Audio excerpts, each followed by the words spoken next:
గొల్ల మండపం తిరుమలలో ఉన్నటువంటి మండపం మీద ప్రతి ఒక్కసారి 5 ఏళ్లకు ఏ గవర్నమెంట్ మారినా మండపాన్ని తొలగిస్తామనేటువంటి మాటలు మాట్లాడుతున్నారు. 1000 కాళ్ళ మండపాన్ని తిరిగి నిర్మిస్తామని చెప్పి కూల్చేసినటువంటి సంఘటన ఎవరూ మర్చిపోలేదు. టీటీడీ వాళ్ళు, అధికారులు అబద్ధాల మాటలు చెప్పాల్సినటువంటి అవసరం లేదు. ఎందుకనంటే తిరుమల తిరుపతి వెంకటేశ్వర స్వామి గుడిని శిథిల వ్యవస్థకు జారుకునింది, దాన్ని కొట్టేస్తామని చెప్పి మాట్లాడే ధైర్యం, దమ్ము ఎవరికి లేదు. ఎందుకనంటే సైన్స్ అండ్ టెక్నాలజీ పెరిగింది, దాన్ని కూలనీయకుండా అదే ప్లేస్లో నిర్మాణం చేయాల్సినటువంటి అవసరం ఉంది. అది టెంపుల్ అయినా, టెంపుల్కి ఎదురుగున్నటువంటి గొల్ల మండపం అయినా. మన దేశంలో ఏం తక్కువనేసని దాన్ని పెరిగి అక్కడి నుంచి తీసుకెళ్ళి ఎక్కడో పెట్టాలనేటువంటి ఆలోచన, దుర్మార్గమైనటువంటి ఆలోచన పాలకులకు రావడం అనేది చాలా బాధాకరమైనటువంటి విషయంగా మేము చెప్తున్నాం. రెండోది, గొల్ల మండపం పైన తాండవ కృష్ణుడు పాము మీద నిలబడి నాట్యం చేస్తూ వెంకటేశ్వర స్వామిని చూసినట్టు, ఆ గోపురంలో నుంచి గోవిందరా అక్కడ ఉన్నటువంటి వెంకటేశ్వర స్వామి ఈయన్ని చూసినట్టు అనుసంధానంగా కనిపిస్తూ ఉంటుంది. ఇది ఈ మాత్రం కూడా అధికారులకు తెలియకపోతే చాలా బాధాకరమైన విషయం. ఆ రోజుల్లో దాన్ని ఆ విధంగా నిర్మించడం అనేది జరిగింది. రెండోది, యాదవుల యొక్క మనోభావం, హిందువుల యొక్క మనోభావం. వెంకటేశ్వర స్వామి అని అంటే హిందువులకు సంబంధించినటువంటి మనోభావాన్ని దెబ్బతీయడమే. యాదవుల యొక్క విషయంలో ఈ గొల్ల మండపాన్ని తొలగించాలని అనుకుంటే యాదవుల యొక్క మనోభావాన్ని కూడా ఇబ్బంది పెట్టినట్టు అవుతుందని చెప్పని ఈ సందర్భంగా తెలియజేస్తూ, తిరుమల చంద్రగిరి రాజు చంద్రగిరి నుంచి కాలి మెట్టులు తయారు చేసినటువంటి గొప్ప చరిత్ర ఉంది. ఉమ్మడి యాదవ నరసింహరాయలు అనేటువంటి ఆయన కాలి దారులు, మెట్లు నిర్మించినాడని చరిత్ర చెప్తున్నది. అదే ఆనంద నిలయానికి బంగారు తాపడాన్ని ఇచ్చిన వీర నరసింహ యాదవరాయలు బంగారు తాపడాన్ని ఇచ్చినాడు అనేటువంటిది చరిత్ర చెప్తున్నటువంటి వాస్తవం. అదేవిధంగా గుడి చుట్టూ ఉన్నటువంటి మండపాలు రంగనాథ యాదవరాయలు అనే ఆయన బోర్డు ఉంటుంది, ఈ రోజుకి కూడా చూసినట్టయితే రంగనాథ యాదవరాయలు అనే ఆయన గుడి చుట్టూ మండపాలు నిర్మించినాడు అనేటువంటి చరిత్ర ఉంది.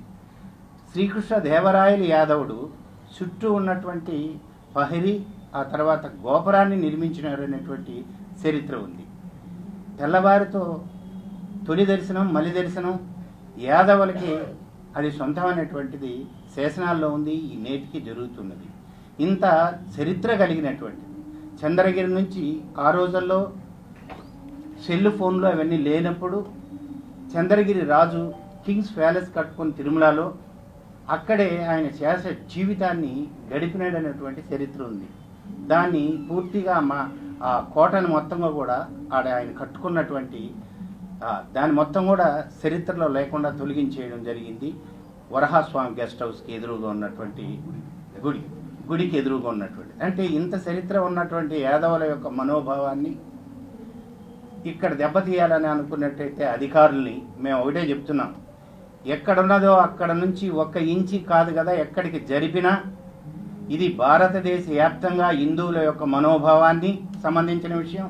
అదేవిధంగా యాదవులకి తిరుమల తిరుపతి దేవస్థానానికి ఉన్నటువంటి అవినాభావ సంబంధం గురించి రాష్ట్ర వ్యాప్తంగా, దేశవ్యాప్తంగా కూడా దీన్ని తీసుకుపోవాల్సినటువంటి సందర్భాన్ని కల్పించొద్దని రేపు 28వ తారీఖు జరగబోయేటువంటి బోర్డు మీటింగ్లో కూడా ఈ యొక్క అంశాలన్నింటినీ కూడా బోర్డుకు తెలియజేస్తాం.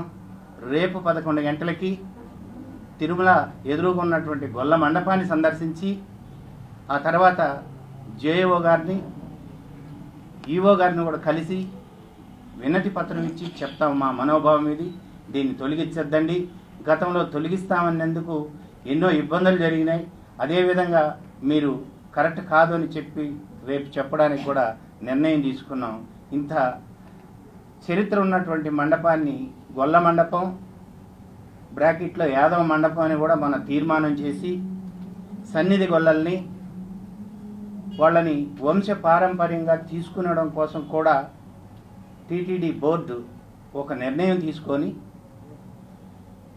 సన్నిధి యాదవ గొల్లలు అనేటువంటి దాన్ని కూడా పొందుపరచడం జరిగింది. ఇటువంటి చరిత్ర ఉన్నటువంటి దాన్ని టీటీడీ ఎట్టు పరిస్థితుల్లోనూ దాని జోలికి పోవద్దని అధికారులు ప్రభుత్వాన్ని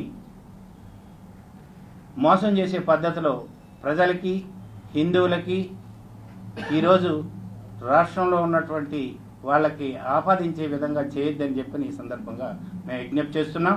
అదేవిధంగా దాని జోలికి వస్తే రాష్ట్ర దేశ వ్యాప్తంగా కూడా ఉద్యమాలు చేయడానికి కంకణబద్దులు అవుతామని చెప్పని తెలియజేస్తున్నాం.